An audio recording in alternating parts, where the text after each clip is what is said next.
Yan na isang mapagpalang araw mga idol, Luzon, Visayas at Mindanao at sa ating pong mga kababayang OFW, sa ating pong mga kabisnes at mga kapapi, mapagpalang araw po sa ating lahat. Sa araw na ito mga idol, bigyan na nga natin ng reaksyon na itong video nila Nanay Mercy at ni Sandra. Kung ating pong matatandaan, matagal na po si Nanay Mercy beneficiary ni Papa Dins. At ito na nga pong latest lang ay ipapasok na sana ito dito sa kabisnes, dito sa kabisnes house, no. Pero naon sa mi at ito pong bago lang ay napag-alaman, no, maraming mga revelasyon na lumabas. Doon po sa pag-uusap nila ni kabisnes, nasabi po ni Nanay Mercy na ito pa lang si Sandra ay hindi niya tunay na apo, ano mismo, kundi ito po ay apo niya sa pamangkin. So, kumbaga, medyo malayo kasi apo sa pamangkin. Nung sinabi yan mga idol, dito ko napagtanto na kung atin pong matatandaan, di po ba galit po ang mga anak ni Nanay Mercy. So ngayon po, dito ko napagtanto na kaya naman pala nagagalit itong mga anak ni Nanay Mercy kasi hindi naman siya totally close na apo mismo. Ano? Kasi apo sa pamangkin. So kung apo siya sa pamangkin, medyo may agwat ng konti. Ano po? Kaya nga lang, nangangailangan ng pagkalinga itong sila Sandra. Now this time, napakagandang usapin na sinabi ni Mr. Kabisnes, hanapin ang tatay ni Sandra kasi buhay pa ito. Alam niyo po mga idol, ito pong pagbabago ngayon na nagaganap sa buhay ni Sandra ay isang malaking revelasyon na kung saan maliliwanagan din tayo kung ano nga ba ang katotohanan. Kasi, alam niyo po, habang patuloy na inaaruga siya ni Nanay Mercy, ano po, wala tayong kini-question. Hindi po tayo nag-question sa pagmamahal. Kasi yan po yung gusto niya, di ba? Ang tagal na nila nagmamahal. Kaya lang, sa mga revelasyong lumabas dito, hindi natin maisasantabi na may mga taong magduda sa intensyon ni Nanay Mercy.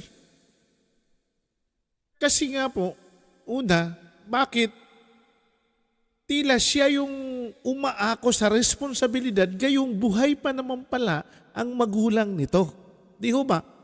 Kaya ko nasabi na magduda kasi kung kung inyo pong matatandaan, noon pa man sa mga vlog ni Papa Dins, may mga lumabas na sa comment section na pinagdududahan ang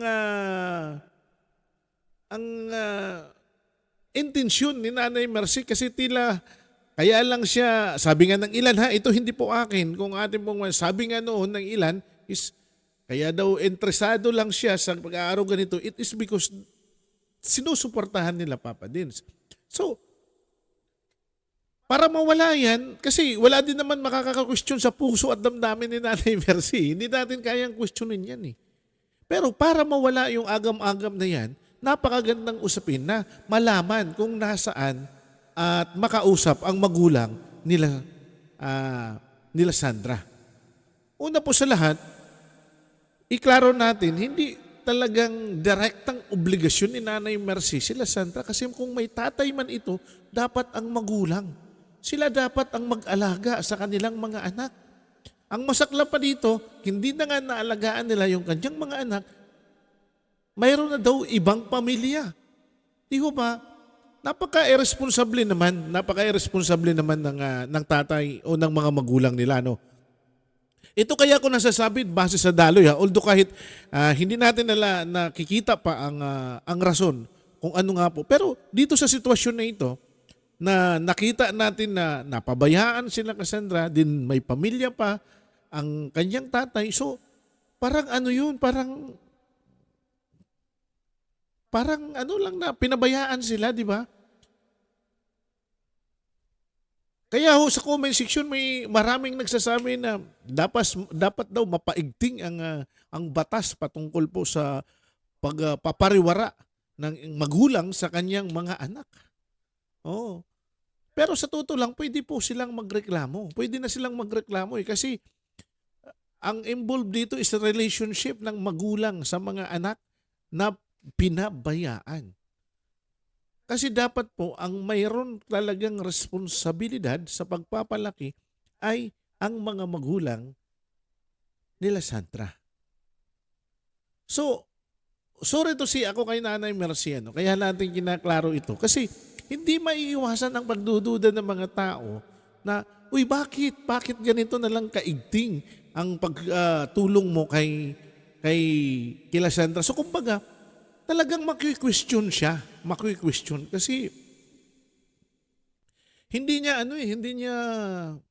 sila closer family kasi pamangkin lang, di ba? Okay sana siguro, anak sa pamangkin, di ba?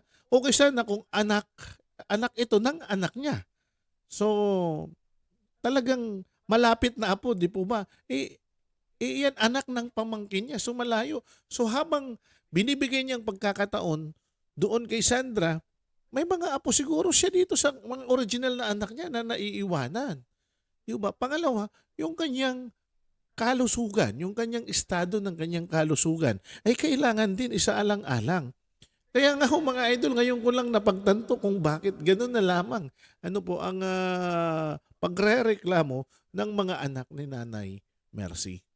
So dito, siguro mainam, no, mapakaabangan natin na sana po ay magkausap. Makita natin na makausap ni Mr. Kabisnes yung tatay para makuha din yung side nila.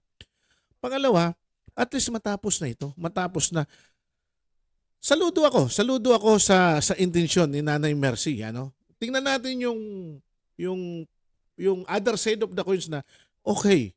Saludo ako doon sa kanyang pagmamahal na ipinapakita, sa kanyang pag-aaruga na ipinakita kahit na hindi ito pinakamalapit na apo niya.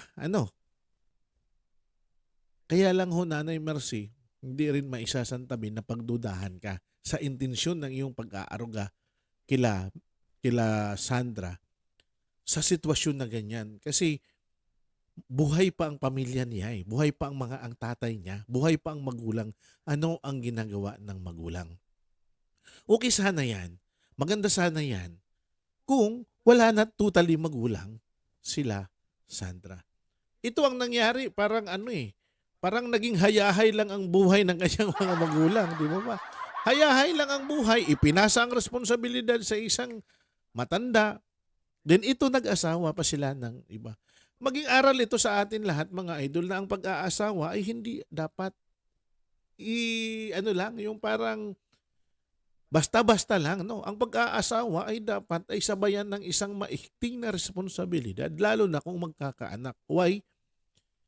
Kasi po, ang number one na nasasakripisyo, ang number one na tinatamaan ng anumang problema, yung pong mga anak. Kita nyo po ang sitwasyon ngayon ni Sandra. Naguguluhan siya. Kasi hindi rin natin maisasantabi na itong mga batang ito, napalapit na rin ang puso dito kay Nanay Mercy. Hindi na rin natin maisasantabi na itinuring na rin nilang magulang. Di ba? So kung nasaan man ang magulang nila Sandra, sana maawa kayo sa kalagayan ng anak nyo bago maging huli ang lahat. Mainam na mapag-usapan, mainam na makipag-unayan kayo kay Mr. Kabisnes nang sa ganun ay mapag-usapan ito. At kung kaya nga lang po itong pag-usapan sa legal na pamamaraan para at least mayroon dokumento, mas maganda. Mas maganda. Upang sa ganun ay mahabol naman nila Sandra ang kanilang karapatan.